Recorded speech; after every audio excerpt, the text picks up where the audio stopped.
तो हेलो दोस्तों, good morning. Welcome back to another video. मैं राहुल सिंह राजपूत स्वागत करता हूं आप सभी का इंडिया के नंबर 1 स्टडी चैनल जिसका नाम क्या है, क्रैक कंपटीशन विद RSR। तो गाइज, आज की इस वीडियो में हम लोग डिस्कस करने वाले हैं इंडियन ज्योग्राफी यानी भारत का भूगोल पार्ट 1।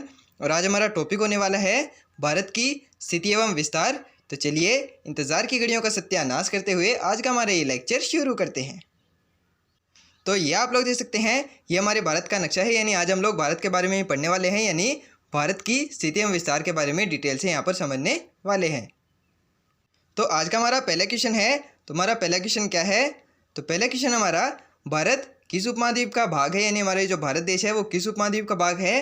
तो हमारा भारत जो देश है वो एशिया उपमहाद्वीप का भाग है, यानी एशिया कॉन्टिनेंट का भाग है। और एशिया में भी दक्षिण पूर्वी एशिया का भाग है। तो ये आप लोग इस पिक्चर के अंदर देख सकते हैं, भारत जो हमारा ये जो देश है ये दक्षिण पूर्वी एशिया का भाग है। यानी ये जो इक्वेटर होती है और ये जो प्राइम मेरिडियन है, इधर ईस्ट और इधर ये जो साउथ है, यानी भारत जो हमारा है वो साउथ ईस्ट एशिया का भाग है। ये आप लोग देख सकते हैं, ये दक्षिण और ये पूर्व। तो भारत जो है वो इसके बीच में, यानी दक्षिण पूर्वी एशिया का भाग है हमारा भारत देश। तो चलिए नेक्स्ट क्वेश्चन पर चलते हैं। नेक्स्ट क्वेश्चन क्या है हमारा? नेक्स्ट क्वेश्चन है, भारत की आकृति कैसी है? तो भारत की आकृति कैसी है ये आप लोग इस पिक्चर के अंदर देख सकते हैं।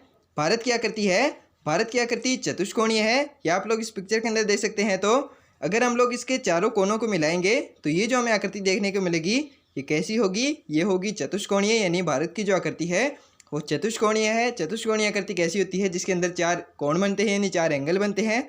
तो ये आप लोग देख सकते हैं, ये चार एंगल हैं। ये जो हमारे भारत की आकृति है वो है चतुष्कोणीय। और भारत की एक और आकृति है, इसको प्राचीन काल में सोने की चिड़िया भी कहा जाता था। तो ये आप लोग इसकी शेप देख सकते हैं, ये एक चिड़िया की जैसी इसकी शेप है। लेकिन अगर हम लोगों को एक वेल डिफाइन करना हो तो भारत की आकृति कैसी होगी? तो वो भारत की आकृति है चतुष्कोणीय, यानी चार एंगल हैं इसके और ये भारत की आकृति है चतुष्कोणीय। तो चलिए नेक्स्ट क्वेश्चन पर चलते हैं। नेक्स्ट क्वेश्चन क्या है हमारा? नेक्स्ट है, भारत का अक्षांशीय विस्तार कितना है? तो विस्तार कौन कौन से होते हैं? विस्तार दो होते हैं, एक तो अक्षांशीय विस्तार और दूसरा होता है देशांतरीय विस्तार। तो अभी हम लोग अक्षांशीय विस्तार समझेंगे, उसके बाद में हम लोग देशांतरीय विस्तार को भी डिटेल से समझेंगे कि देशांतरीय विस्तार कितना है भारत का। तो भारत का अक्षांशीय विस्तार है 6 डिग्री 4 मिनट नॉर्थ से लेकर 37 डिग्री 6 मिनट नॉर्थ तक। यह भी मैं आप लोगों को थोड़ा डिटेल से और समझाता हूँ। तो भारत का अक्षांशीय विस्तार है 6 डिग्री 4 मिनट उत्तरी अक्षांश से लेकर 37 डिग्री 6 मिनट उत्तरी अक्षांश तक। तो ये आप लोग इस पिक्चर के अंदर देख सकते हैं, ये जो हमारी पृथ्वी होती है इस पर दो रेखाएं खींची जाती हैं, एक तो अक्षांश रेखा और दूसरी देशांतर रेखाएं। ये जो ऐसे सीधी, ये जो आड़ी रेखाएं होती है, ये जो पड़ी रेखाएं होती हैं, इनको कहते हैं अक्षांश रेखाएं। और ये जो सीधी रेखाएं होती हैं इनको कहते हैं देशांतर रेखाएं। तो भारत का अक्षांश विस्तार कितना है? यानी ये जो इधर से लेकर इधर तक जो विस्तार है, यानी ऊपर से लेकर नीचे तक जो विस्तार है वो कितना है? तो वो है 6 डिग्री 4 मिनट उत्तरी अक्षांश से लेकर 37 डिग्री 6 मिनट उत्तरी अक्षांश तक। तो ये आप लोग इस पिक्चर के अंदर देख सकते हैं, ये यहाँ से लेकर भारत का यहाँ तक अक्षांशीय विस्तार कितना है? तो वो है 6 डिग्री 4 मिनट से लेकर 37 डिग्री 6 मिनट उत्तरी अक्षांश तक। 6 डिग्री तो ये है और 37 डिग्री 6 मिनट उत्तरी अक्षांश, ये जम्मू कश्मीर वाला जो क्षेत्र देख सकते हैं आप लोग, ये है। ये 6 डिग्री 4 मिनट यहाँ पर नहीं है गाइस, ये यहाँ पर आप लोग देख सकते हैं, ये जो अंडमान निकोबार द्वीप समूह है, ये यहाँ पर भारत का सबसे दक्षिणी बिंदु है। कौन सा? इंदिरा पॉइंट। और उसी का ये जो अक्षांशीय विस्तार है वो यहाँ पर बताया गया है 6 डिग्री 4 मिनट उत्तरी अक्षांश। और ये जो यहाँ पर ये जो तमिलनाडु वाला क्षेत्र देख सकते हैं, इसका अक्षांशीय विस्तार कितना है? तो ये है 8 डिग्री 4 मिनट। ये भारत की मुख्य भूमि का अक्षांशीय विस्तार है और ये भारत का सबसे दक्षिणी बिंदु है, इसलिए ये भारत का अक्षांशीय विस्तार है। और ये यहाँ पर है भारत का मुख्य भूमि का अक्षांशीय विस्तार, जो है कितना है? 8 डिग्री 4 मिनट उत्तरी अक्षांश। कहाँ पर? कन्याकुमारी तमिलनाडु में स्थित है। लेकिन यहाँ पर ये जो अंडमान निकोबार द्वीप समूह है, ये यहाँ पर बताया गया है 6 डिग्री 4 मिनट उत्तरी अक्षांश। तो ये जो भारत का अक्षांशीय विस्तार है ये आपको समझ में आया। तो चलिए नेक्स्ट क्वेश्चन पर चलते हैं। नेक्स्ट क्वेश्चन है हमारा, नेक्स्ट है, भारत का सबसे दक्षिणी बिंदु कौन सा है? तो ये मैंने आप लोगों को अभी बताया कि भारत के दो दक्षिणी बिंदु है, एक तो भारत की मुख्य भूमि का और एक है भारत का सबसे दक्षिणी बिंदु। तो भारत का सबसे दक्षिणी बिंदु है अंडमान निकोबार द्वीप समूह में, और वो कितने डिग्री के अक्षांश पर है? तो वो है 6 डिग्री 4 मिनट उत्तरी अक्षांश पर। और उसका नाम क्या है? उसको बोलते हैं हम लोग इंदिरा पॉइंट। और भारत का जो सबसे उत्तरी बिंदु होगा उसको क्या बोलेंगे? उसको बोलेंगे इंदिरा कोल। तो अभी आप लोग इसको याद रखिए, इंदिरा पॉइंट। और वो कितने डिग्री के अक्षांश पर है, वो है 6 डिग्री 4 मिनट उत्तरी अक्षांश पर। अक्षांश और देशांतर रेखाएं कैसे निश्चित की जाती हैं ये भी मैंने आप लोगों को बता दिया। पृथ्वी पर खींची गई हैं। भारत का अक्षांश विस्तार मैंने बता दिया, और ये भारत की मुख्य और ये भारत का सबसे दक्षिणी बिंदु है। कौन सा? इंदिरा पॉइंट। या आप लोग इस यहाँ पर देख सकते हैं। अगर मैं इसको थोड़ा सा इधर कर दूँ तो आप लोग ये देख सकते हैं, ये जो इंदिरा पॉइंट, ये जो अंडमान निकोबार द्वीप समूह है, इसी को बोलते हैं इंदिरा पॉइंट। और ये भारत का सबसे दक्षिणी बिंदु है, और भारत की मुख्य भूमि का सबसे दक्षिणी बिंदु है तमिलनाडु वाला। और ये तो है 6 डिग्री 4 मिनट, और ये है 8 डिग्री 4 मिनट उत्तरी अक्षांश। तो चलिए नेक्स्ट क्वेश्चन पर चलते हैं। नेक्स्ट क्वेश्चन क्या है हमारा? नेक्स्ट है, भारत की मुख्य भूमि का सबसे दक्षिणी बिंदु कौन सा है? तो ये मैंने आपको पहले ही बता दिया है। भारत का सबसे दक्षिणी बिंदु है इंदिरा पॉइंट, और भारत की मुख्य भूमि का सबसे दक्षिणी बिंदु है कन्याकुमारी। और वो कहाँ पर है? वो है तमिलनाडु में। और वो कितने डिग्री के अक्षांश पर है? तो वो है 8 डिग्री 4 मिनट उत्तरी अक्षांश पर। या आप लोग इस पिक्चर के अंदर भी देख सकते हैं। ये जो है हमारा यहाँ पर, ये तमिलनाडु वाला जो क्षेत्र है, यहाँ पर भारत की मुख्य भूमि का सबसे दक्षिणी बिंदु है, और वो कितने हैं? 8 डिग्री 4 मिनट उत्तरी अक्षांश। ये एन नॉर्थ को रिप्रेजेंट करता है, यानी उत्तरी अक्षांश को। और ये जो देशांतरी विस्तार है हमारा, इसको हम लोग ईस्ट से डिफाइन करेंगे, और इसको नॉर्थ से डिफाइन करेंगे। नॉर्थ से क्यों? क्योंकि ये आप लोग देख सकते हैं, ये जो हमारा भारत देश है, ये 0 डिग्री जो इक्वेटर होती है उसके नॉर्थ में स्थित है, और ये जो प्राइम मेरिडियन होती है इसके ईस्ट में स्थित है। इसीलिए हम भारत के अक्षांशीय विस्तार को तो नॉर्थ से रिप्रेजेंट करते हैं, और ये जो देशांतरी विस्तार है उसको हम लोग करते हैं ईस्ट से, यानी पूर्वी देशांतर बोलते हैं। और ये जो अक्षांशीय विस्तार है उसको बोलते हैं हम लोग उत्तरी अक्षांश। इसे रिप्रेजेंट करते हैं। क्यों? क्योंकि जो अक्षांश है हमारा, अक्षांशीय विस्तार है, वो 0 डिग्री के इस साइड है, यानी नॉर्थ में है, यानी उत्तर में है। और ये जो 0 डिग्री प्राइम मेरिडियन है, देशांतरी विस्तार, इसके ईस्ट के अंदर है, यानी पूरा इधर लाई करता है। कौन? हमारे ये जो भारत देश है। इसलिए हम इसको पूर्वी देशांतर के अंदर रिप्रेजेंट करते हैं देशांतरी विस्तार को। तो अभी हम लोग अक्षांशीय विस्तार के बारे में पढ़ रहे हैं। तो भारत की मुख्य भूमि का अक्षांशीय विस्तार है 8 डिग्री 4 मिनट, और ये कहाँ पर है? तमिलनाडु कन्याकुमारी में ये स्थित है। तो चलिए नेक्स्ट क्वेश्चन पर चलते हैं। नेक्स्ट क्वेश्चन क्या है हमारा? नेक्स्ट है, भारत का सबसे उत्तरी बिंदु कौन सा है? तो ये आप लोग देख सकते हैं, भारत का सबसे उत्तरी बिंदु है जम्मू कश्मीर में। वर्तमान में ये जम्मू कश्मीर में नहीं है, क्योंकि जम्मू कश्मीर का डिवाइडेशन हो चुका है। और वर्तमान में भारत का सबसे उत्तरी बिंदु है लद्दाख में। और वो कहाँ पर, और वो कितने डिग्री अक्षांश पर है? वो है 37 डिग्री 6 मिनट उत्तरी अक्षांश पर। और उसको क्या बोलते हैं? उसको बोलते हैं इंदिरा कोल। ये मैंने आपको पहले ही बताया था। भारत का सबसे जो दक्षिणी बिंदु है उसको तो बोलेंगे इंदिरा पॉइंट, और ये जो सबसे उत्तरी बिंदु है इसको बोलेंगे इंदिरा कोल। तो ये आप लोग इस पिक्चर के अंदर भी देख सकते हैं। ये जो हमारा लद्दाख वाला जो क्षेत्र है, यहाँ पर है भारत का सबसे उत्तरी बिंदु, और इसको क्या बोलेंगे? इसको बोलेंगे इंदिरा कोल। और ये कितने डिग्री अक्षांश पर स्थित है? तो ये है 37 डिग्री 6 मिनट उत्तरी अक्षांश पर स्थित है। कौन सा? भारत का सबसे उत्तरी बिंदु, और जिसका नाम क्या है? जिसका नाम है इंदिरा कोल। भारत का सबसे दक्षिणी बिंदु इंदिरा पॉइंट, और भारत का सबसे उत्तरी बिंदु इंदिरा कोल। तो चलिए नेक्स्ट क्वेश्चन पर चलते हैं। नेक्स्ट क्वेश्चन क्या है हमारा? नेक्स्ट आता है, भारत का देशांतरी विस्तार कितना है? तो मैंने आपको बताया था विस्तार 2 होते हैं, एक तो अक्षांशीय विस्तार और एक देशांतरी विस्तार। अक्षांशीय विस्तार हमने अच्छे से समझ लिया है। तो अब चलिए देशांतरी विस्तार की बारी है। मैं थोड़ा सा दोबारा से वो रिपीट कर देता हूँ, अक्षांश और देशांतरी कैसे निश्चित किए जाते हैं। तो हमारी जो पृथ्वी है, इस पर वास्तव में ऐसी कोई रेखाएं नहीं होती। ऐसा सिर्फ ये जो पृथ्वी है इसकी संरचना को समझने के लिए माना जाता है कि भारत, ये जो पृथ्वी है इसके ऊपर ऐसे रेखाएं खींची जाती है। ग्लोब पर आप लोग देख सकते हैं। तो ये जो रेखाएं होती हैं, ये जो सीधी रेखा, आड़ी रेखाएं होती हैं, इनको तो अक्षांश, और ये जो सीधी रेखाएं होती हैं इनको देशांतर रेखाएं कहते हैं। अक्षांशीय विस्तार हमने भारत का अच्छे से समझ लिया है। तो चलिए अब देशांतरी विस्तार की बारी है। ये जो खड़ी रेखाएं होती हैं इनकी बारी है, ये भी समझ लेते हैं। तो ये क्या है? भारत का देशांतरी विस्तार कितना है? तो भारत का देशांतरी विस्तार है 68 डिग्री 7 मिनट ईस्ट से लेकर 97 डिग्री 25 मिनट ईस्ट तक भारत का देशांतरी विस्तार है। और ईस्ट ही क्यों लिया? ये मैंने आपको बता दिया है, क्योंकि ये प्राइम मेरिडियन के ईस्ट में स्थित है। प्राइम मेरिडियन किसको कहते हैं? 0 डिग्री देशांतर रेखा को। और इक्वेटर किसको कहते हैं? 0 डिग्री अक्षांश रेखा को कहते हैं। तो ये जो हमारा भारत देश है, ये प्राइम मेरिडियन यानी 0 डिग्री देशांतर रेखा के ईस्ट में स्थित है।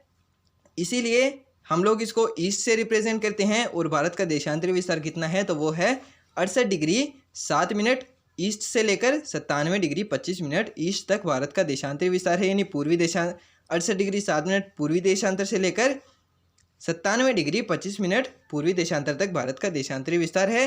जैसा कि आप लोग इस पिक्चर के अंदर भी देख सकते हैं, ये जो यहाँ से लेकर ये इस पॉइंट से लेकर इस पॉइंट तक ये जो भारत का देशांतरी विस्तार है ये कितना है, ये है 68 डिग्री 7 मिनट से लेकर 97 डिग्री 25 मिनट तक भारत का देशांतरी विस्तार है। और ये कहाँ तक है, ये जो आप लोग देख सकते हैं ये यहाँ पर गुजरात है, या और इसको क्या बोलते हैं, इसको सरक्रीक भी बोलते हैं। और यहाँ पर ये जो सबसे ये जो पूर्वी बिंदु है ये कहाँ पर है, ये है अरुणाचल प्रदेश में। और सबसे पश्चिमी बिंदु कहाँ पर है, सबसे पश्चिमी बिंदु है गुजरात में। इसके बारे में भी आगे पढ़ेंगे, लेकिन फिलहाल के लिए हमें देशांतरी विस्तार देखना है। तो वो कहाँ तक है, गुजरात से लेकर अरुणाचल प्रदेश तक। और कितने डिग्री अक्षांश के बीच में, 68 डिग्री 7 मिनट ईस्ट यानी पूर्वी देशांतर से लेकर 97 डिग्री 25 मिनट ईस्ट यानी पूर्वी देशांतर तक भारत का देशांतरीय विस्तार है। और ये जो आप लोग देख सकते हैं ये डिफरेंस कितना है, ये है डिफरेंस 30 डिग्री का, यानी 68 डिग्री 7 मिनट से लेकर 97 डिग्री 25 मिनट के बीच में लगभग 30 डिग्री का डिफरेंस है। इसीलिए भारत के अंदर सिर्फ एक मानक समय रेखा मानी जाती है, और बाकी जो देश होते हैं उनका देशांतरी विस्तार यानी ये जो पश्चिम से पूर्व की ओर विस्तार जो होता है वो ज़्यादा होता है। इसीलिए उनके अंदर एक से ज़्यादा अधिक टाइम जोन निश्चित किए जाते हैं, यानी टाइम जोन बनाए जाते हैं। टाइम जोन जो होता है वो 15 डिग्री के डिफरेंस तक ही काम करता है, यानी 15 डिग्री ईस्ट और 15 डिग्री वेस्ट तक। यानी ये जो भारत के बीच में से जो भारत का मानक से समय गुजरता है, यानी ये जो 82.5 डिग्री ईस्ट रेखा है ये भारत का मानक समय है। और इसके 15 डिग्री ईस्ट और 15 डिग्री वेस्ट तक ये जो एक टाइम है वो माना जाएगा। अगर हम लोग इस रेखा को पार करते हैं तब हमें दूसरा टाइम मानना होगा, लेकिन भारत का जो देशांतरी विस्तार है वो 30 डिग्री के डिफरेंस के बीच में ही है।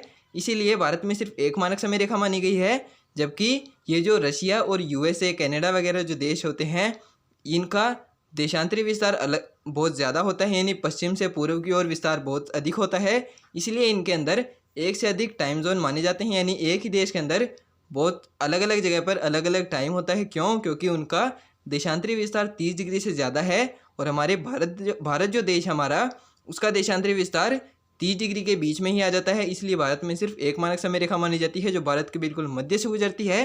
और वो कौन सी रेखा है, वो है 82.5 डिग्री ईस्ट रेखा, ये जो आप लोग देख सकते हैं। और वो कहाँ से गुजरती है, वो गुजरती है इलाहाबाद नैनी से होकर मिर्ज़ापुर के निकट। यानी ये जो भारत का मानक समय है ये भी देशांतर रेखा ही होगी। और ये जो जितनी भी देशांतर रेखाएं होती हैं इनको क्या कहते हैं, इनको कहते हैं मेरिडियंस, यानी इनको समय निर्धारित करने वाली रेखाएं भी कहा जाता है। इन्हीं से अलग अलग देशों का समय अलग अलग निश्चित किया जाता है। और अंतर्राष्ट्रीय जो मानक समय रेखा है वो कौन सी है, तो वो है 0 डिग्री देशांतर रेखा। और वो कहाँ से होकर गुजरती है, वो गुजरती है ग्रीनविच लंदन से होकर। और जो भारत का मानक समय है वो गुजरता है मिर्ज़ापुर के निकट इलाहाबाद नैनी से होकर भारत की मानक समय रेखा गुजरती है। इंटरनेशनल टाइमलाइन है 0 डिग्री, और भारत की जो IST है यानी इंडियन स्टैंडर्ड टाइमलाइन है वो कौन सी है, वो है 82.5 डिग्री ईस्ट। तो ये मैंने आप लोगों को थोड़ा एक्स्ट्रा नॉलेज दे दिया है। अभी हम लोग कहाँ पर थे, अभी हम लोग थे भारत के देशांतरी विस्तार पर। तो भारत का देशांतरी विस्तार है 68 डिग्री 7 मिनट ईस्ट से लेकर 97 डिग्री 25 मिनट ईस्ट तक। तो चलिए नेक्स्ट क्वेश्चन पर चलते हैं। नेक्स्ट क्वेश्चन क्या है हमारा, नेक्स्ट क्वेश्चन है, नेक्स्ट आप लोग देख सकते हैं नेक्स्ट क्वेश्चन, भारत का सबसे पूर्वी बिंदु कौन सा है। तो भारत का सबसे पूर्वी बिंदु है अरुणाचल प्रदेश, और उसका देशांतरी विस्तार कितना है, यानी 97 डिग्री 25 मिनट ईस्ट पर स्थित है भारत का सबसे पूर्वी बिंदु। और वो कहाँ पर है, वो है अरुणाचल प्रदेश में। और उसको क्या कहा जाता है, उसको हम लोग किबितू या वालांगू भी कहते हैं। तो ये आप लोग इस पिक्चर के अंदर देख सकते हैं, ये जो हमारा अरुणाचल प्रदेश है यहाँ पर भारत का सबसे पूर्वी बिंदु स्थित है। और उसको क्या कहते हैं, उसको किबितू भी कहते हैं और उसको वालांगू भी कहते हैं। गाइस मैं पहले UPSC के लिए क्लास लेकर आता था, लेकिन अभी मैं इतना थोड़ा विस्तार के अंदर जा नहीं सकता, क्योंकि ये सिर्फ ये जो कॉम्पिटिटिव एग्ज़ाम है छोटी छोटी उनके लिए मैं बना रहा हूँ। तो आप लोग को मैं थोड़ा सा और डिटेल के अंदर चला जाता हूँ, बहुत ज़्यादा डिटेल के अंदर चला जाता हूँ, तो आप लोगों के लिए बेनिफिशियल ही होगा, क्योंकि अगर हम लोग जितनी गहराई से समझेंगे उतनी चीज़ें हमें समझ में आने लगेंगी। तो चलिए देख लेते हैं भारत का सबसे पूर्वी बिंदु कौन सा है। तो भारत का सबसे पूर्वी बिंदु है अरुणाचल प्रदेश में, और वो कौन सा है, वो है किबिथु या वालांगू। और भारत का सबसे पश्चिमी बिंदु गुजरात में स्थित है और उसको बोलते हैं सरक्रीक या गौरमाता। वो हम लोग आगे पढ़ेंगे। अभी हम लोग अरुणाचल प्रदेश के बारे में पढ़ रहे हैं, तो वो कौन सा है, वो 97 डिग्री 25 मिनट ईस्ट है और इसको किबिथु या वालांगू भी कहते हैं। चलिए नेक्स्ट क्वेश्चन पर चलते हैं। नेक्स्ट क्वेश्चन है हमारा भारत का सबसे पश्चिमी बिंदु। तो भारत का सबसे पश्चिमी बिंदु कौन सा है, तो मैंने आपको बता दिया है। भारत का सबसे पश्चिमी बिंदु है गुजरात, और वो कितने डिग्री देशांतर पर स्थित है, तो वो है 68 डिग्री 7 मिनट ईस्ट पर यानी पूर्वी देशांतर पर स्थित है, और उसको सरक्रीक या गौरमाता भी कहते हैं। यानी मैंने इनके अक्षांश और देशांतरी विस्तार तो बताए ही हैं आपको, उसके साथ उनके नाम भी बता दिए हैं कि उनको क्या क्या कहते हैं। ये भी आप लोगों से एग्जाम में पूछा जा सकता है। तो ये जो भारत का सबसे पश्चिमी बिंदु है यानी गुजरात में जो स्थित है, उसको कहते हैं सरक्रीक या इसको गौरमाता भी पूछा जा सकता है आपसे। तो और इसका देशांतरी विस्तार भी आप लोग याद रखिएगा, तो वो कितना है, 68 डिग्री 7 मिनट ईस्ट। तो ये जो भारत का देशांतरी विस्तार है वो 68 डिग्री 7 मिनट से लेकर 97 डिग्री 25 मिनट ईस्ट तक है। ये सबसे पश्चिमी बिंदु है, ये सबसे पूर्वी बिंदु है। ये कहाँ पर है, ये अरुणाचल प्रदेश में है, ये गुजरात में है। इसको कहते हैं किबिथु या वालांगू और इसको कहते हैं सरक्रीक।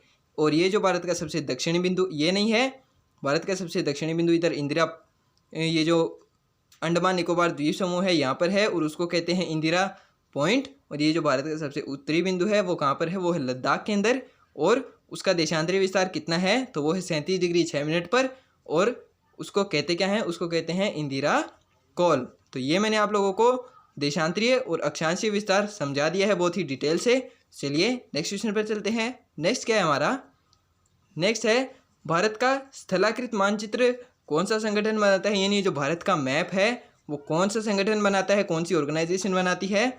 तो ये आप लोग देख सकते हैं सर्वे ऑफ इंडिया जो है वो भारत का नक्शा बनाती है। यानी ये जो भारत का नक्शा आप लोग देख सकते हैं ये कौन बनाता है, ये बनाता है सर्वे ऑफ इंडिया। तो चलिए नेक्स्ट क्वेश्चन पर चलते हैं। नेक्स्ट क्वेश्चन क्या है हमारा, भारत की सबसे उत्तरी बिंदु से लेकर दक्षिणी बिंदु तक की दूरी कितनी है, यानी ये जो आप, और वो कितनी है, 3214 किलोमीटर। या आप लोग इस पिक्चर के अंदर देख सकते हैं, यानी ये जो भारत का सबसे उत्तरी बिंदु और ये जो सबसे दक्षिणी बिंदु है, इसके बीच की दूरी, सबसे दक्षिणी बिंदु आप लोग याद रखिएगा ये है। तो ये जो दूरी है ये कितनी है, यानी ये जो सबसे उत्तरी बिंदु है और सबसे दक्षिणी बिंदु है, इसके बीच की दूरी कितनी है, तो वो है 3214 किलोमीटर। यानी ये जो आप लोग देख सकते हैं भारत के सबसे दक्षिणी बिंदु और सबसे उत्तरी बिंदु के बीच की जो दूरी है वो कितनी है, वो है 3214 किलोमीटर। और भारत की सबसे पूर्वी बिंदु से लेकर सबसे पश्चिमी बिंदु तक की दूरी कितनी है, तो वो है 2933 किलोमीटर। तो ये आप लोग देख सकते हैं ये भारत का सबसे पश्चिमी बिंदु है और ये भारत का सबसे पूर्वी बिंदु है, तो इसके बीच की दूरी कितनी है, ये है 2933 किलोमीटर। यानी ये जो भारत का सबसे उत्तरी और दक्षिणी बिंदु है इसके बीच की तो 3214 किलोमीटर, और ये जो भारत का सबसे पश्चिमी और सबसे पूर्वी बिंदु है इसके बीच की दूरी है 2933 किलोमीटर। और अक्षांशीय और देशांतरी विस्तार मैंने आपको पहले बता दिए हैं, तो इनको आप लोग जरूर से याद रखिएगा, ये आपसे एज इट इज़ आपके एग्जाम में पूछे जा सकते हैं। तो चलिए नेक्स्ट क्वेश्चन पर चलते हैं। नेक्स्ट क्वेश्चन क्या है हमारा, नेक्स्ट है भारत का कुल क्षेत्रफल कितना है। तो भारत का कुल क्षेत्रफल कितना है, तो ये आप लोग देख सकते हैं भारत का कुल क्षेत्रफल है 32,87,263 किलोमीटर स्क्वायर। किलोमीटर स्क्वायर क्यों लिखा, क्योंकि ये क्षेत्रफल है, ये हमने परिधि नहीं नापी है, ये है पूरा क्षेत्रफल, यानी इसके अंदर ये जो अंदर का क्षेत्रफल होता है वो भी नापा जाता है, इसलिए इसको हम लोग किलोमीटर स्क्वायर के अंदर डिफाइन करते हैं। तो भारत का जो कुल क्षेत्रफल है वो कितना है, तो वो है 32,87,263 किलोमीटर स्क्वायर। ये आप लोग देख सकते हैं, ये भारत की सिर्फ बाउंड्री की लंबाई नहीं है गाइज, ये भारत का पूरा क्षेत्रफल है। ये आप लोग देख सकते हैं, ये जो अगर हम लोग इसका ये जो अंदर का भी अगर नापते हैं तो वो कितना होता है 32,87,263 किलोमीटर स्क्वायर भारत का कुल क्षेत्रफल है। और भारत के सबसे पूर्वी तथा दक्षिणी बिंदु की मैंने दूरी आपको पहले ही बता दी है, ये है 3214 किलोमीटर और ये है 2933 किलोमीटर। और ये जो भारत का क्षेत्रफल है पूरा वो कितना है 32,87,263 किलोमीटर स्क्वायर। इनको आप लोग ऐसे सीधे याद रखिएगा क्योंकि ये आपसे एज इट इज़ एग्जाम में पूछे जा सकते हैं। तो चलिए नेक्स्ट क्वेश्चन पर चलते हैं। नेक्स्ट क्वेश्चन क्या है हमारा, भारत पूरी दुनिया के कुल क्षेत्रफल का कितना प्रतिशत भाग है, यानी ये जो मैंने आपको बताया अभी, भारत का जो क्षेत्रफल है 32,87,263 किलोमीटर स्क्वायर, तो वो जो है पूरी दुनिया के क्षेत्रफल का कितना है, तो वो है 2.4%। यानी पूरी दुनिया का जो क्षेत्रफल है, भारत का क्षेत्रफल, उसका सिर्फ 2.4% ही भाग है। और इस 2.4% भाग के अंदर जनसंख्या कितनी रहती है, उसके अंदर रहती है पूरी दुनिया की 17.5% जनसंख्या केवल भारत के अंदर निवास करती है। और इसका क्षेत्रफल कितना है, सिर्फ 2.4%। यानी पूरी दुनिया का जो क्षेत्रफल है उसका सिर्फ 2.4% भाग भारत में है। और उसकी यानी पूरी दुनिया की जो जनसंख्या है उसका 17.5% भाग जो है वो भारत के अंदर निवास करता है। यानी अकेला भारत जो है पूरी दुनिया की 17.5% जनसंख्या का पालन करता है। और उसका क्षेत्रफल सिर्फ कितना है, वो है 2.4%। और वो 2.4% है कितना, वो है 32,87,263 किलोमीटर स्क्वायर। तो ये आप लोग ज़रूर से याद रखिएगा। चलिए नेक्स्ट चलते हैं। नेक्स्ट क्वेश्चन क्या है हमारा, नेक्स्ट है क्षेत्रफल की दृष्टि से भारत विश्व में कौन से स्थान पर आता है। तो क्षेत्रफल की दृष्टि से भारत कितने स्थान पर आता है, तो वो आता है 7वें स्थान पर। और जनसंख्या की दृष्टि से दूसरे स्थान पर आता है। तो आप लोग आइडिया लगा सकते हैं उसी से जो मैंने आपको पहले बताया था। भारत का क्षेत्रफल तो है पूरी दुनिया का 2.4%, और ये दुनिया में कौन से स्थान पर आता है, 7वें स्थान पर। और जनसंख्या की दृष्टि से भारत कौन से स्थान पर आता है, तो भारत आता है चीन के बाद दूसरे स्थान पर। और कितनी प्रतिशत जनसंख्या, 17.5% जनसंख्या अकेले भारत में निवास करती है। तो ये आप लोग देख सकते हैं भारत विश्व में कौन से स्थान पर आता है क्षेत्रफल की दृष्टि से, तो वो आता है 7वें स्थान पर। और किसके बाद आता है, तो पहले स्थान पर आता है रूस, उसके बाद में आता है कनाडा, उसके बाद में तीसरा आता है चीन, फिर आता है अमेरिका यानी यूएसए, और उसके बाद में ब्राज़ील, फिर छठे स्थान पर आता है ऑस्ट्रेलिया, और 7वें स्थान पर आता है हमारा प्यारा सा देश जो भारत है वो आता है। यानी पहले स्थान पर तो जो है वो आता है रूस, दूसरे पर कनाडा, तीसरे पर चीन, चौथे पर अमेरिका यानी यूएसए, और पाँचवें पर ब्राज़ील, और छठे पर कौन सा आता है, छठे पर आता है ऑस्ट्रेलिया। और ऑस्ट्रेलिया के बाद 7वें स्थान पर आता है हमारा भारत देश। और जनसंख्या की दृष्टि से कौन से, जनसंख्या की दृष्टि से चीन के बाद दूसरे स्थान पर। और पूरी दुनिया की 17.5% जनसंख्या का पालन करता है अकेला भारत। और क्षेत्रफल की दृष्टि से 7वें स्थान पर आता है। ये आप लोग देख सकते हैं, ये हमारा प्यारा सा भारत देश है, सतरंगी जो ये जो हमारा भारत देश है, ये आप लोग देख सकते हैं यहाँ पर। चलिए नेक्स्ट क्वेश्चन पर चलते हैं। नेक्स्ट क्वेश्चन क्या है हमारा, नेक्स्ट है जनसंख्या की दृष्टि से भारत विश्व में कौन से स्थान पर आता है। तो जनसंख्या की दृष्टि से भारत चीन के बाद दूसरे स्थान पर आता है, और क्षेत्रफल की दृष्टि से 7वें स्थान पर आता है। ये आप लोग देख सकते हैं। विश्व की कुल जनसंख्या का कितना प्रतिशत भाग भारत में निवास करता है, यानी अब ये मैंने आपको पहले ही बता दिया है, लेकिन आपको नोट्स भी तो बनाने हैं ना। नोट्स आप लोग सीधे बनाइएगा, क्योंकि इसकी आप लोगों को कहीं पर भी पीडीएफ नहीं मिलने वाली है। ये आप लोग पहले ही याद रखिएगा। आप लोगों को ये सीधे सीधे अपनी कॉपी में नोट करने हैं, क्योंकि आप लोगों को रिवीजन करना होगा। जब आप लोग पूरी क्लास थोड़ी देखेंगे, आप लोग अपनी कॉपी से ही रिवीजन करेंगे, तो आप लोग इनको नोट करते हुए चलिएगा। इसीलिए मैं जो बात बोलता हूँ उसको मैं नोट्स की फॉर्म में भी लेकर आया हूँ, ताकि आप लोग अपनी कॉपी में भी नोट कर सकें। तो विश्व की कुल जनसंख्या का कितना प्रतिशत भाग भारत में निवास करता है, तो वो करता है 17.5% भाग। और इसके बाद में नेक्स्ट क्वेश्चन आता है हमारा, कर्क रेखा भारत के किस भाग से होकर गुजरती है। तो कर्क रेखा भारत के बिल्कुल मध्य से होकर गुजरती है, और ये भारत को 2 बराबर भागों में बांटती है। तो ये मैं आप लोगों को बताऊं, तो ये जो हमारी पृथ्वी होती है, इसके जो बिल्कुल बीच में से जो अक्षांश रेखा निकलती है, इसको कहते हैं 0 डिग्री अक्षांश रेखा, और इसको इक्वेटर भी कहते हैं। और इसके ऊपर आती है एक 23.5 डिग्री नॉर्थ रेखा, और इसके नीचे आती है एक 23.5 डिग्री साउथ रेखा। 23.5 डिग्री जो नॉर्थ है उसको तो कहते हैं कर्क रेखा, और ये जो 23.5 डिग्री साउथ है इसको कहते हैं मकर रेखा। और ये जो यहाँ पर इसके कर्क रेखा के ऊपर आता है 66.5 डिग्री नॉर्थ, इसको कहते हैं आर्कटिक वृत्त। और ये जो 23.5 डिग्री साउथ के नीचे आता है इसको कहते हैं एंटार्कटिक वृत्त। और यहाँ पर आता है 90 डिग्री नॉर्थ और 90 डिग्री साउथ, इसको कहते हैं उत्तरी ध्रुव, और इसको कहते हैं दक्षिणी ध्रुव।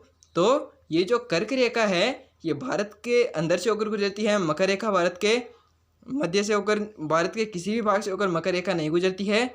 भारत के अंदर से सिर्फ कर्क रेखा गुजरती है और वो कहाँ से गुजरती है, तो वो गुजरती है भारत के बिल्कुल मध्य से। ये आप लोग देख सकते हैं, यहाँ से होकर गुजरती है भारत कर्क रेखा, और ये भारत को दो बराबर भागों में बांटती है, एक तो नॉर्थ हेमिस्फेयर और एक साउथ हेमिस्फेयर, यानी उत्तरी गोलार्ध और पश्चिमी गोलार्ध। उत्तरी और पश्चिमी भाग में, उत्तरी और दक्षिणी भाग में बांटती है कौन सी रेखा, वो बांटती है कर्क रेखा। तो आप लोग देख सकते हैं कर्क रेखा भारत के कितने राज्यों से होकर गुजरती है, तो कर्क रेखा भारत के 8 राज्यों से होकर गुजरती है। और वो कौन कौन से राज्य हैं, तो वो राज्य हैं, ये आप लोग देख सकते हैं। हाँ, ये आगे आएगा वो क्वेश्चन, भारत के कितने राज्यों से होकर गुजरती है। ये तो था भारत के कितने राज्यों से होकर गुजरती है, तो वो गुजरती है भारत के 8 राज्यों से होकर। और वो कौन कौन से राज्य हैं जिनसे होकर कर्क रेखा गुजरती है, तो वो है GRMC, झपत्रिमी। तो ये इनको याद करने की एक ट्रिक है, ये थोड़ा सा छोटा लिखा गया है, तो ये मैं थोड़ा जूम कर देता हूँ आपके लिए। तो कर्क रेखा है जो भारत के 8 राज्यों से होकर गुजरती है, और वो कौन कौन से राज्य हैं, तो उनको याद करने की एक ट्रिक है। तो वो ट्रिक क्या है, तो वो ट्रिक है GRMC, झपत्रिमी। इससे कैसे याद होगा, तो इससे याद होगा G से तो गुजरात, R से राजस्थान, M से मध्य प्रदेश, C से छत्तीसगढ़, J से झारखंड, B से पश्चिम बंगाल, त्रि से त्रिपुरा और मी से मिजोरम। तो ये मैं आप लोगों के लिए आगे नोट भी करके लाया हूँ, तो टेंशन लेने की बिल्कुल ज़रूरत नहीं है, ये मैंने आपको ट्रिक समझा दी है। तो कर्क रेखा भारत के 8 राज्यों से होकर गुजरती है, और वो कौन कौन से राज्य हैं, GRMC, झपत्रिमी। और इससे याद कैसे होगा, तो G से गुजरात, R से राजस्थान, M से मध्य प्रदेश, C से छत्तीसगढ़, J से झारखंड, B से पश्चिम बंगाल, त्रि से त्रिपुरा और मी से मिजोरम। तो ये जो भारत के 8 राज्य हैं, इनसे होकर कर्क रेखा गुजरती है। ये आप लोग देख सकते हैं, ये कर्क रेखा जो है ये इधर G से गुजरात, M से मध्य प्रदेश, R से राजस्थान, ये थोड़ा सा गलत हो गया है, ये G से गुजरात, R से राजस्थान, M से मध्य प्रदेश, ये C से छत्तीसगढ़, ये फिर झारखंड, फिर पश्चिम बंगाल, फिर त्रिपुरा और ये फिर मिजोरम। यहाँ से होकर ये कर्क रेखा जो है वो गुजरती है, और ये भारत के बिल्कुल मध्य से होकर गुजरती है, और ये भारत को 2 बराबर भागों में बांटती है, एक तो उत्तरी भाग और एक दक्षिणी भाग में बांटती है। कौन सी रेखा, कर्क रेखा।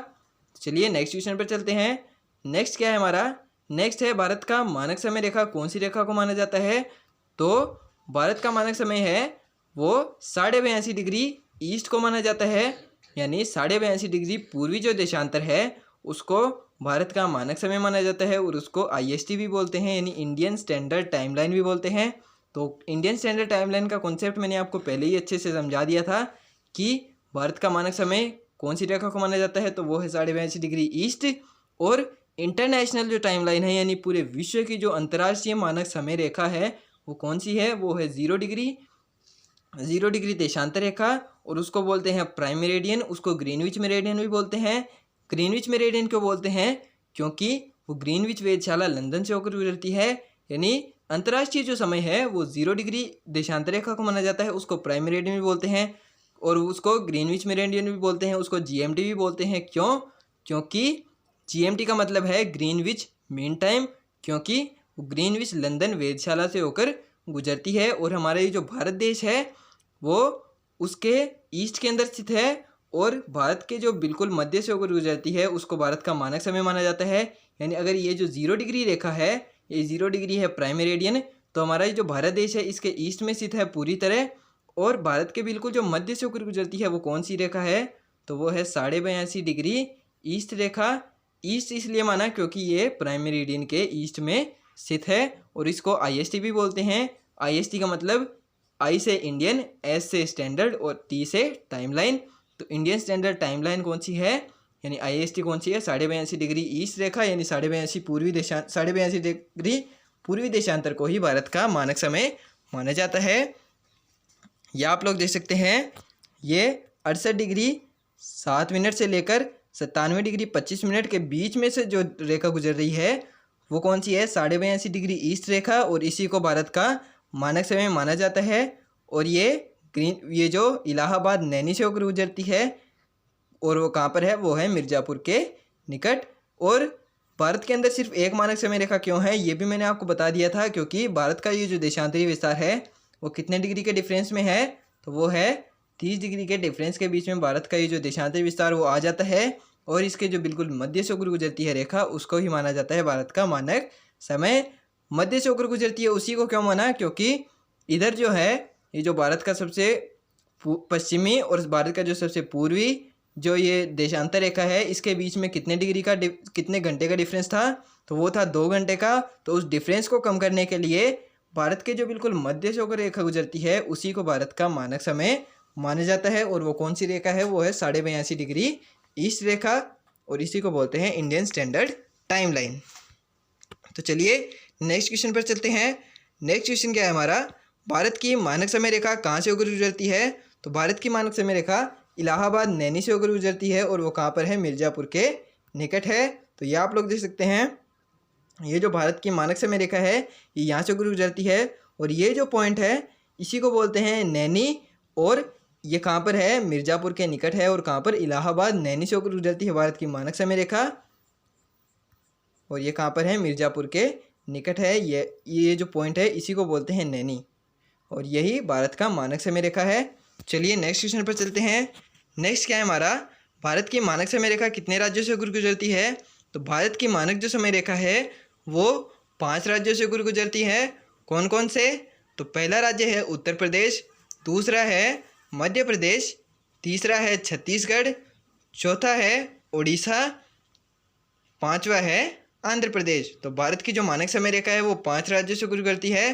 कौन कौन से, एक तो उत्तर प्रदेश, दूसरा मध्य प्रदेश, तीसरा छत्तीसगढ़, चौथा उड़ीसा और पांचवा है आंध्र प्रदेश। ये आप लोग इस पिक्चर के अंदर भी देख सकते हैं। ये जो भारत की मानक समय रेखा है ये 5 राज्यों से गुजरती है, उत्तर प्रदेश, मध्य प्रदेश, उड़ीसा, उत्तर प्रदेश, मध्य प्रदेश, छत्तीसगढ़, उड़ीसा और पांचवा है आंध्र प्रदेश।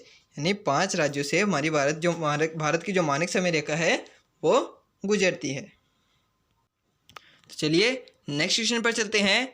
नेक्स्ट क्या है हमारा, नेक्स्ट क्वेश्चन है भारत का मानक समय ग्रीनविच के समय से कितना आगे है। तो ग्रीनविच का समय कितना है, तो वो 0 डिग्री देशांतर रेखा है, वो मैंने बता दिया है। तो भारत का जो मानक समय है वो ग्रीनविच के समय से 5.5 घंटे आगे है, यानी 5 घंटा 30 मिनट आगे है। प्लस का मतलब है आगे, यानी 5 घंटा 30 मिनट आगे है किससे, जीएमटी से। जीएमटी कौन सी, ग्रीनविच मीन टाइम। और ग्रीनविच मीन टाइम किसको कहते हैं, 0 डिग्री देशांतर रेखा को, उसको प्राइम मेरिडियन भी कहते हैं। और वो कहाँ से गुजरती है, तो वो गुजरती है ग्रीनविच वेधशाला लंदन से होकर। यानी वो जो जीएमटी का समय है वो कहाँ का समय होगा, वो लंदन का समय होगा। यानी भारत का जो समय है वो लंदन के समय से 5 घंटा 30 मिनट आगे होगा। और एक जो समय है वो 15 डिग्री के, ये जो कोई भी देशांतर रेखा होती है अगर ये किसी देश का स्टैंडर्ड टाइम है तो इसके 15 डिग्री ईस्ट और 15 डिग्री वेस्ट में वही समय माना जाएगा। और अगर हम लोग इस 15 डिग्री के डिफरेंस को पार करते हैं तब हमें दूसरा समय मानक समय रेखा माननी होगी। लेकिन भारत का जो देशांतरी विस्तार है वो 30 डिग्री के डिफरेंस के बीच में आ जाता है, यानी 15 इधर और 15 इधर। तो भारत में सिर्फ एक मानक समय रेखा है। और ये जो और देश होते हैं बड़े बड़े, जैसे यूएसए, कनाडा वगैरह जो देश होते हैं, रशिया वगैरह, उनके अंदर एक से अधिक मानक समय रेखाएं माननी पड़ती हैं। रूस के अंदर 9 मानक समय रेखाएं हैं। और ये जो यूएसए और कनाडा हैं, ये जो दोनों देश हैं, इनके अंदर कितनी मानक समय रेखाएं हैं, तो इनके अंदर हैं 5 मानक समय रेखाएं और रूस में 9 मानक समय रेखाएं हैं। रूस में पहले 11 मानक समय रेखाएं हुआ करती थी। कब, जब रूस जो है वो यूएसएसआर था, यानी सोवियत संघ था, जब रूस के अंदर 11 मानक समय रेखाएं हुआ करती थी। लेकिन वो जो जितनी ज़्यादा मानक समय रेखाएं होंगी, जितने भी ज़्यादा समय होंगे अलग अलग, उतना ही हमें मुश्किलों का सामना करना पड़ता है। इसीलिए 2 मानक समय रेखाओं को रूस के अंदर कम किया गया है। और वर्तमान में रूस के अंदर कितनी मानक समय रेखाएं हैं, तो वो है 9 मानक समय रेखाएं। और यूएसए और कनाडा के अंदर है 5 मानक समय रेखाएं। और भारत में जो है वो एक ही मानक समय रेखा है, और वो कौन सी है, 82.5 डिग्री ईस्ट रेखा। और ये जो 0 डिग्री यानी जीएमटी है, इससे भारत का मानक समय कितना आगे है, तो वो है 5 घंटा 30 मिनट आगे। तो ये आप लोग देख सकते हैं, ये जो हमारी ये 0 डिग्री है और ये कहाँ से होकर गुजरती है, तो ये ग्रीनविच वेधशाला लंदन से होकर गुजरती है। और ये आप लोग देख सकते हैं, ये हमारा भारत देश है, ये यहाँ पर भारत देश है। और इसके बिल्कुल मध्य से होकर जो गुजर रही है वो कौन सी है, वो 82.5 डिग्री ईस्ट रेखा है। और ये ग्रीनविच के समय से कितना घंटे आगे है, तो वो है 5 घंटा 30 मिनट आगे है। और ये जो यूएस और कनाडा है इनके अंदर 5 मानक समय रेखाएं हैं, और ये जो रशिया है इसके अंदर 9 मानक समय रेखाएं मानी गई हैं। भारत के अंदर 1 मानक समय रेखा है, और ये जो 0 डिग्री है इसी को कहते हैं प्राइम मेरिडियन। इसको जीएमटी भी कहते हैं यानी ग्रीनविच मीन टाइम भी कहते हैं, और इसको ग्रीनविच मेरिडियन भी कहते हैं, और ये इंटरनेशनल टाइमलाइन भी इसको कहते हैं यानी अंतर्राष्ट्रीय मानक समय रेखा भी इसको कहा जाता है। तो ये आप लोगों ने यहाँ पर अच्छे से समझ लिया। तो चलिए नेक्स्ट चलते हैं। नेक्स्ट क्वेश्चन क्या है हमारा, नेक्स्ट है भारत के सबसे पूर्वी तथा पश्चिमी भाग में कितने समय का अंतर है। तो भारत के जो सबसे पूर्वी भाग है यानी पूर्वी बिंदु है और भारत का जो सबसे पश्चिमी बिंदु है उसके बीच में कितने घंटे का डिफरेंस है, तो वो है 2 घंटे का डिफरेंस। और वो कैसे है, तो ये आप लोग देख सकते हैं। ये जो भारत का सबसे पश्चिमी भाग है ये जीएमटी से 5 घंटा आगे है यानी ग्रीनविच का जो समय है उससे 5 घंटा आगे है। ये जो भारत का बिल्कुल मध्य वाला भाग है ये ग्रीनविच के समय से 6 घंटा आगे है। और ये जो भारत का सबसे पूर्वी भाग है यानी ईस्टर्न पार्ट है ये ग्रीनविच के समय से 7 घंटा आगे है। तो अगर हम लोग ये जो सबसे पश्चिम वाली यानी ये जो सबसे वेस्ट वाली जो देशांतर रेखा है अगर हम लोग इसको समय भारत का मानक समय रेखा मान लेते तो ये ग्रीनविच के समय से कितना घंटे आगे होती, तो ये होती 5 घंटा। ये अगर इसको मान लेते तो 6 घंटा, और ये होती 7 घंटा। तो हमने इस डिफरेंस को कम करने के लिए कौन सी रेखा को माना, तो ये जो बिल्कुल मध्य से होकर गुजर रही है इसको हमने भारत का मानक समय माना। और वो कौन सी रेखा है, 82.5 डिग्री ईस्ट। और ये जो सबसे पूर्वी और सबसे पश्चिमी तथा सबसे पूर्वी जो भाग है उसके बीच के अंदर यानी कितने समय का अंतर है, तो वो 2 घंटे का डिफरेंस है। तो इसी डिफरेंस को कम करने के लिए हमने बिल्कुल जो मध्य से होकर रेखा गुजर रही है उसी को भारत का मानक समय रेखा माना यानी आईएसटी माना। और वो कौन सी है, 82.5 डिग्री ईस्ट रेखा भारत का मानक समय है। चलिए नेक्स्ट क्वेश्चन पर चलते हैं। ये आप लोगों ने यहाँ पर समझ लिया अच्छे से, ये आईएसटी और जीएमटी का कॉन्सेप्ट है। इसके लिए एक सेपरेट क्लास भी मैंने बना रखी है, अगर आप लोग चाहें तो वो देख सकते हैं। आप लोगों को उसकी प्लेलिस्ट के अंदर मिल जाएगी वो वीडियो। उसका नाम क्या होगा, तो उसका नाम है जीएमटी, आईएसटी और यूएसटी के नाम से एक क्लास है मेरी, वो मिलेगी आपको। जीके जीएस इंपॉर्टेंट टॉपिक नाम से एक प्लेलिस्ट बनी हुई है, उसके अंदर आप लोग देख सकते हैं। और उसके अंदर आप लोग ये जो जीएसटी, आईएसटी, यूएसटी, ये जो जितनी भी देशांतर रेखाएँ हैं, जितने भी मानक समय हैं, टाइम जोन्स हैं, ये कैसे बनाए जाते हैं, उसकी आप लोगों को एक सेपरेट क्लास मिल जाएगी। तो वो आप लोगों को प्लेलिस्ट के अंदर मिल जाएगी। उसकी प्लेलिस्ट की लिंक आप लोगों को या तो डिस्क्रिप्शन में मिल जाएगी या आप लोग देख सकते हैं मेरे चैनल पर जाकर प्लेलिस्ट वाले सेक्शन में, तो वो मिलेगी आपको जीके जीएस इंपॉर्टेंट टॉपिक के नाम से मिलेगी। उसके अंदर मैंने टाइम जोन्स कैसे बनाए जाते हैं और ये जो भारत का मानक समय है वो कैसे माना गया है उसके ऊपर एक सेपरेट क्लास बना रखी है। ये यहाँ पर यूपीएससी की क्लास नहीं चल रही इसलिए मैं थोड़ा सा ज़्यादा एक्सप्लेन नहीं कर रहा हूँ, ऊपर से आप लोगों को मैंने चीज़ें बता दी हैं। तो ये आप लोग अगर आप लोगों को और ज़्यादा गहराई में समझना है ये जो टाइम कॉन्सेप्ट कैसे बनाए जाते हैं तो वो आप लोग उस क्लास के अंदर समझ सकते हैं। वैसे मैंने आप लोगों को यहाँ पर बहुत ही डिटेल से समझा दिया है कि भारत का मानक समय कैसे माना जाता है, लेकिन ज़्यादा टाइम वेस्ट करना सही नहीं होगा। चलिए आगे बढ़ते हैं। आगे क्या है हमारा क्वेश्चन, आगे हमारा भारत के सबसे पूर्वी तथा पश्चिमी देशांतर रेखाओं के बीच कितने डिग्री का डिफरेंस है, तो वो है 30 डिग्री का डिफरेंस। यानी ये जो मैंने बताया था आपको, ये जो भारत की ये जो सबसे पश्चिमी और सबसे पूर्वी बिंदु में से जो देशांतर रेखा गुजरती है इसके बीच में डिफरेंस कितना है, तो वो है 30 डिग्री। और इसीलिए भारत में सिर्फ एक मानक समय रेखा मानी गई है। और अगर ये 30 डिग्री से ज़्यादा डिफरेंस होता तो हमें दूसरी मानक समय रेखा भी माननी पड़ती, कहाँ पर, भारत के अंदर। तो चलिए नेक्स्ट क्वेश्चन पर चलते हैं। कर्क रेखा तथा भारत की मानक समय रेखा कहाँ पर एक दूसरे को काटती है, यानी मैंने जो कर्क रेखा आपको बताई थी 23.5 डिग्री नॉर्थ रेखा, और ये जो भारत की मानक समय रेखा है 82.5 डिग्री ईस्ट रेखा। तो ये जो दोनों रेखाएं हैं ये एक दूसरे को जहाँ पर काटती हैं वो कौन सा क्षेत्र है, तो वो है कर्क रेखा तथा भारत की मानक समय रेखा मध्य प्रदेश तथा छत्तीसगढ़ की सीमा के पास एक दूसरे को काटती हैं। यानी मध्य प्रदेश और ये जो छत्तीसगढ़ की जो सीमाएं हैं यानी उनकी जो बाउंड्री है उनके आसपास जो है कर्क रेखा तथा भारत की मानक समय रेखा एक दूसरे को काटती है। और मध्य प्रदेश में कौन सा क्षेत्र है, तो मध्य प्रदेश में सिंगरौली वाला क्षेत्र तथा छत्तीसगढ़ में कोरिया वाला क्षेत्र है, जहाँ पर कर्क रेखा तथा भारत की मानक समय जो रेखा है यानी आईएसटी 82.5 डिग्री ईस्ट, और ये जो कर्क रेखा है 23.5 डिग्री नॉर्थ रेखा, ये एक दूसरे को काटती है। मध्य प्रदेश में सिंगरौली तथा छत्तीसगढ़ में कोरिया वाला जो क्षेत्र है, यानी इनकी जो बाउंड्री वाला क्षेत्र है, वहाँ पर ये एक दूसरे को दोनों रेखाएं काटती हैं। चलिए नेक्स्ट क्वेश्चन पर चलते हैं। नेक्स्ट क्वेश्चन क्या है हमारा? नेक्स्ट है, भारत की स्थलीय सीमा की लंबाई कितनी है?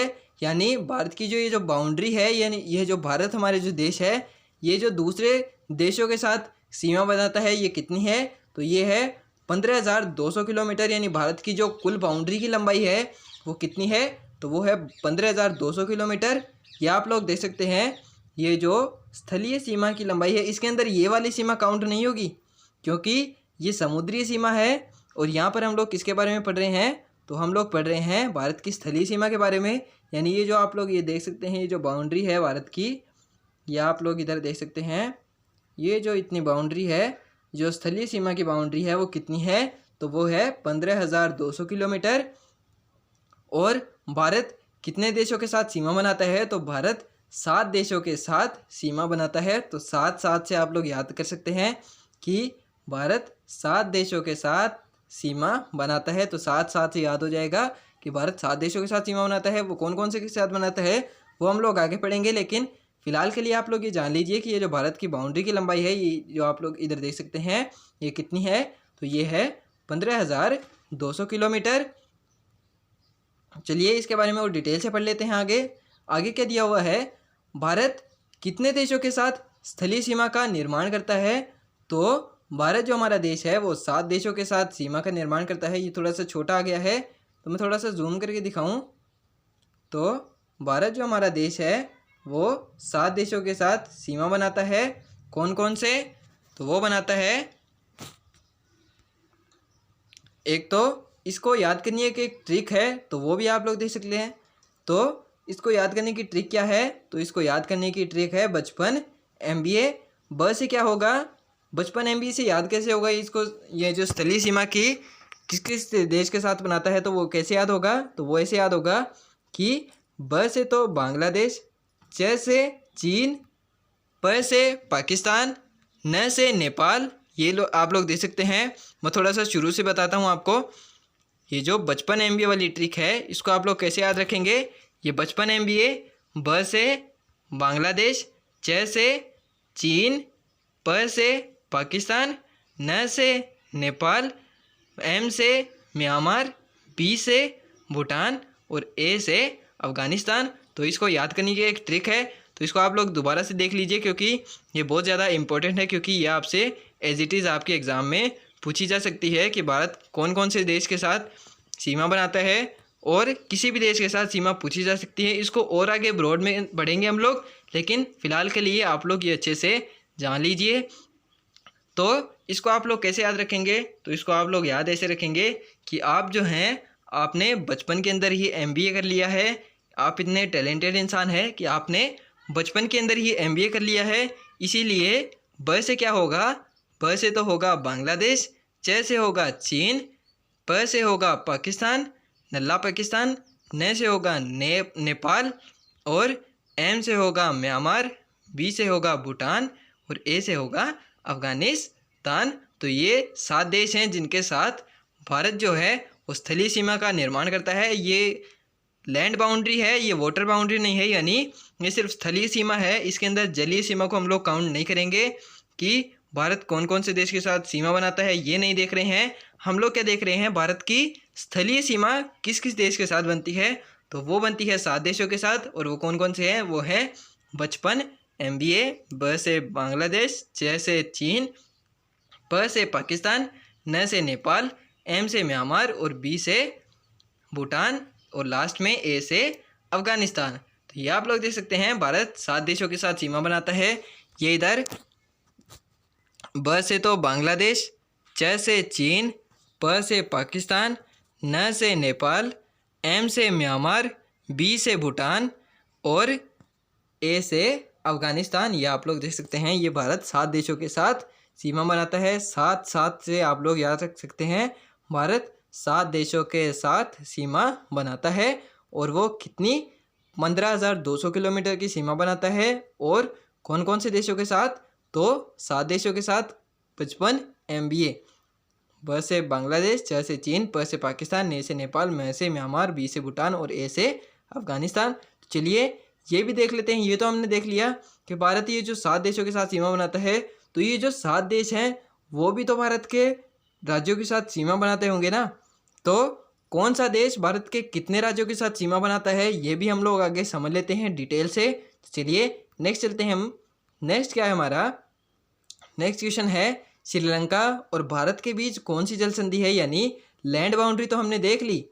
ये जो हमने लैंड बाउंड्री तो देख ली कि भारत स्थलीय सीमा का निर्माण कौन कौन से देश के साथ करता है, ये तो हमने अच्छे से समझ लिया।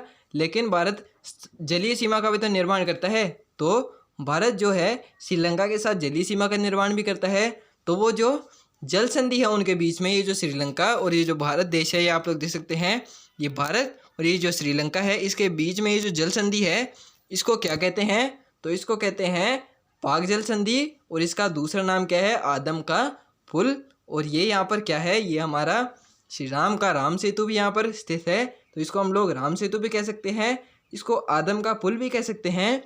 और इसका अगर हमें ज्योग्राफी के हिसाब से नाम डिफाइन करना हो तो वो हम लोग क्या कहेंगे? तो वो हम लोग कहेंगे पाक जल संधि। और वो किस किस के बीच में है? तो वो है श्रीलंका और भारत के बीच में। कौन सी संधि? पाक जल संधि। चलिए नेक्स्ट देख लेते हैं। नेक्स्ट क्या है? भारत सर्वाधिक लंबी स्थलीय सीमा किस देश के साथ बनाता है? तो हमने ये तो देख लिया कि भारत 7 देशों के साथ सीमा बनाता है। तो किसी देश के साथ सबसे छोटी भी बनाएगा और किसी देश के साथ सबसे बड़ी भी बनाएगा। तो सबसे बड़ी सीमा किस देश के साथ बनाता है? तो वो बनाता है बांग्लादेश के साथ।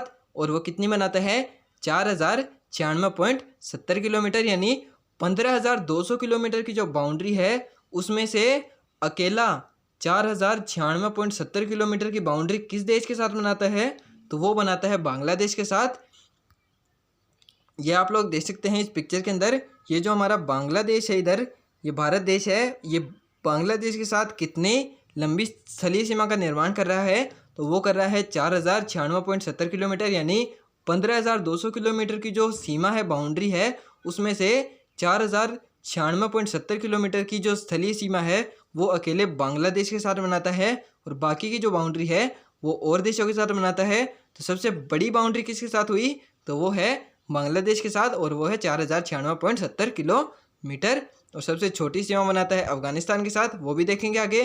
तो वो क्या है? भारत ने किस देश के साथ अपने सीमा मानचित्रों का आदान प्रदान किया है? तो वो किया है बांग्लादेश के साथ। सीमा मानचित्रों का आदान प्रदान से क्या मतलब है? यानी बांग्लादेश के साथ हमारे जो पहले बांग्लादेश जब हमसे अलग नहीं हुआ था तब की बात है, जब हमारी कुछ जो रियासतें थी वो बांग्लादेश के अंदर थी और बांग्लादेश की कुछ रियासतें हमारे भारत देश के अंदर थी। तो जब ये सेपरेट हुआ, अलग हुआ, तब हमारी कुछ ये जो रियासतें थी, देशी रियासतें थी, वो बांग्लादेश के अंदर चली गई और बांग्लादेश की कुछ रियासतें हमारे भारत देश के अंदर आ गई। इसी को कहते हैं सीमा मानचित्रों का आदान प्रदान। और वो हमारा किसके साथ है? तो वो है बांग्लादेश के साथ। तो ये हमने भी यहाँ पर देख सकते हैं, ये बांग्लादेश है और इसी के साथ हमारे सीमा मानचित्रों का आदान प्रदान किया गया है भारत देश का। चलिए नेक्स्ट क्वेश्चन क्या है? नेक्स्ट क्वेश्चन है भारत सबसे छोटी स्थलीय सीमा किस देश के साथ बनाता है? तो सबसे बड़ी स्थलीय सीमा बांग्लादेश के साथ, और सबसे छोटी स्थलीय सीमा किसके साथ बनाएगा? तो वो बनाएगा अफगानिस्तान के साथ। ये आप लोग देख सकते हैं इधर, ये अफगानिस्तान जो देश है इसके साथ सबसे छोटी स्थलीय सीमा, और ये जो बांग्लादेश है इसके साथ सबसे बड़ी स्थलीय सीमा इधर आप लोग देख सकते हैं, ये अफगानिस्तान। देखने में तो इसकी स्थलीय सीमा ज़्यादा लगती है, लेकिन है वास्तव में बांग्लादेश की। और वो क्यों है? क्योंकि ये जो आप लोग इसकी ये जो सर्करी का आकृति देख सकते हैं, ये जो यहाँ पर अलग अलग जगह पर बहुत ज़्यादा घुमाव देखने को मिलते हैं, इसी के कारण बांग्लादेश के साथ भारत की स्थलीय सीमा ज़्यादा है। किसके मुकाबले? और देशों के मुकाबले। और सबसे छोटी स्थलीय सीमा किसकी है? तो वो है अफगानिस्तान की। और सबसे बड़ी स्थलीय सीमा बांग्लादेश की। बांग्लादेश की 4096.70 किलोमीटर, और ये जो अफगानिस्तान है इसके साथ कितनी है? इसके साथ है 106 किलोमीटर, यानी बांग्लादेश के साथ तो 4096.70 किलोमीटर की है। और ये जो अफगानिस्तान है इसके साथ सिर्फ कितनी है? इसके साथ है सिर्फ 106 किलोमीटर की बाउंड्री बनाता है भारत। भारत 7 देशों के साथ सीमा बनाता है, सबसे बड़ी बांग्लादेश के साथ और सबसे छोटी अफगानिस्तान के साथ बनाता है।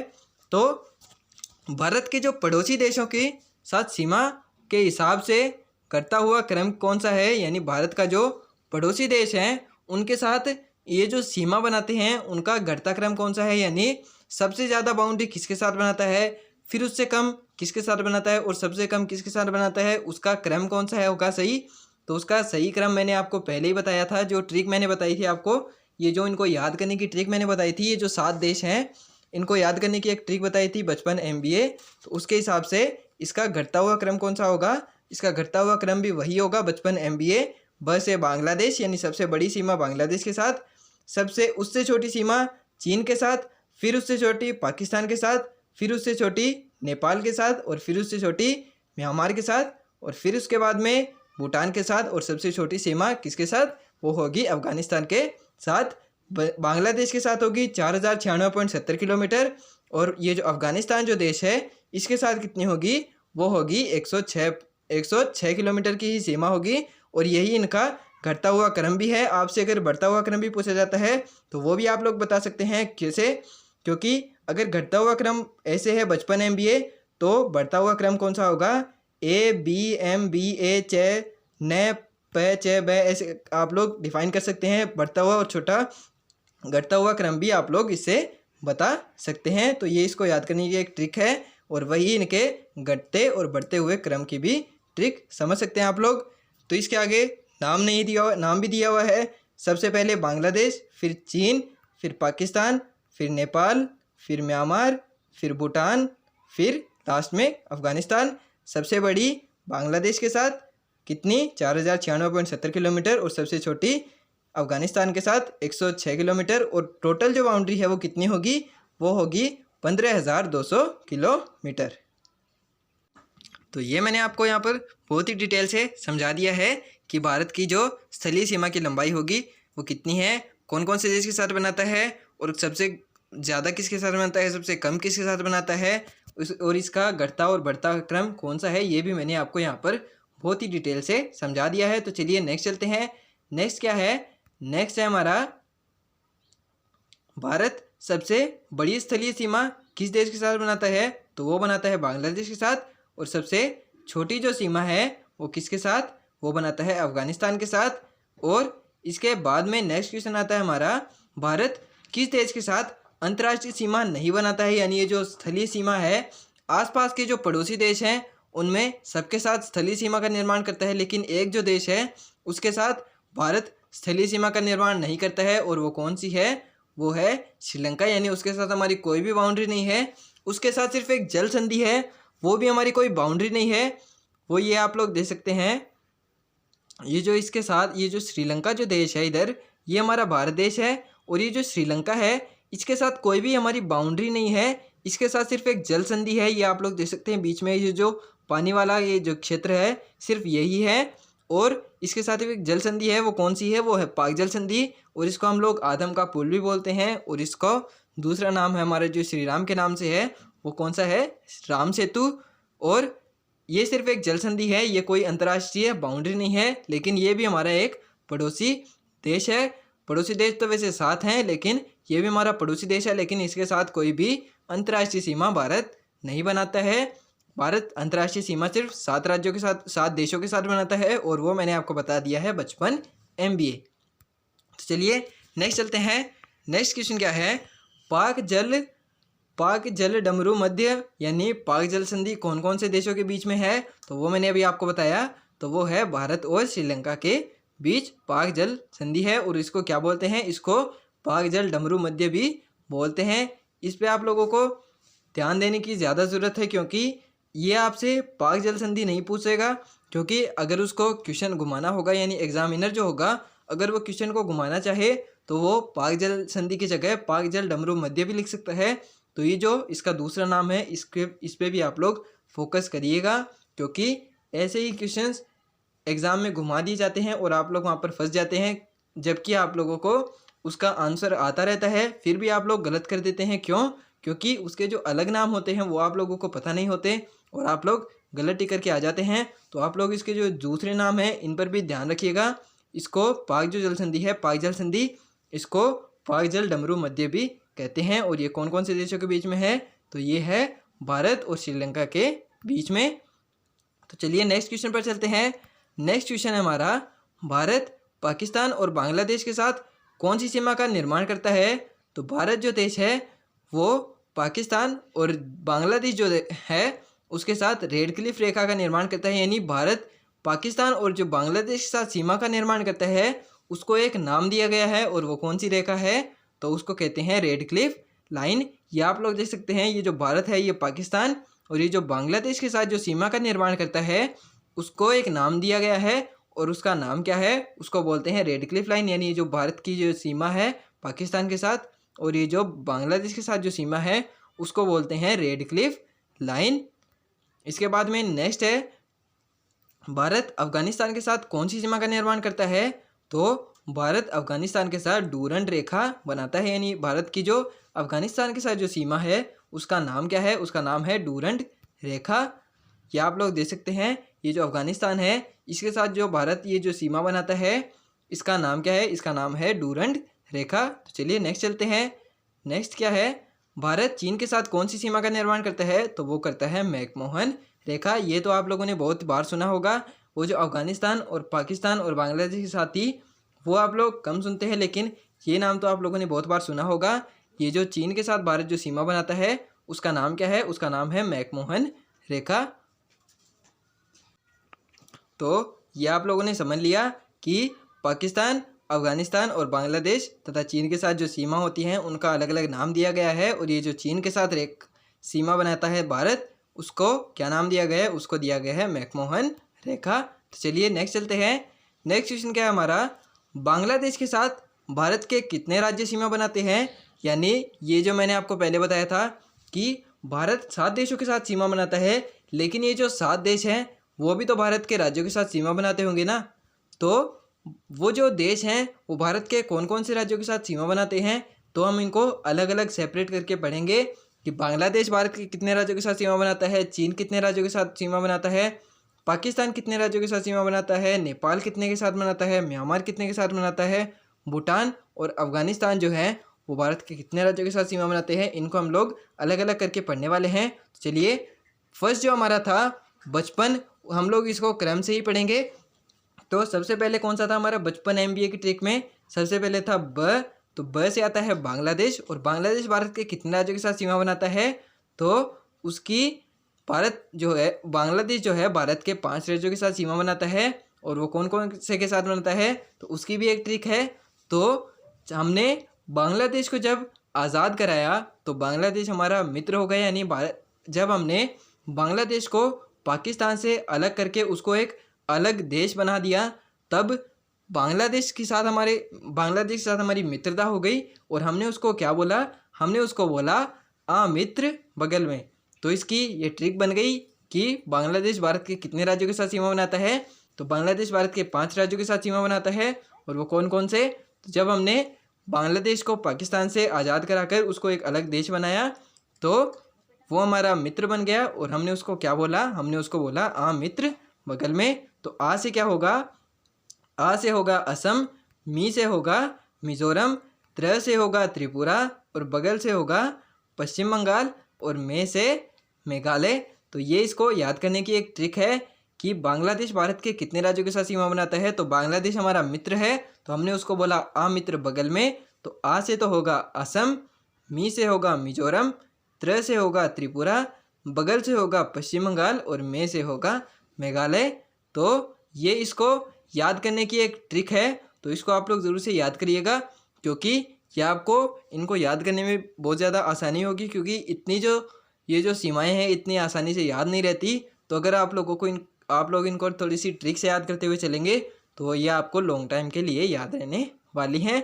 चलिए नेक्स्ट चलते हैं। नेक्स्ट देख लेते हैं आप लोग, ये बांग्लादेश जो है कौन कौन से राज्यों के साथ सीमा बनाता है।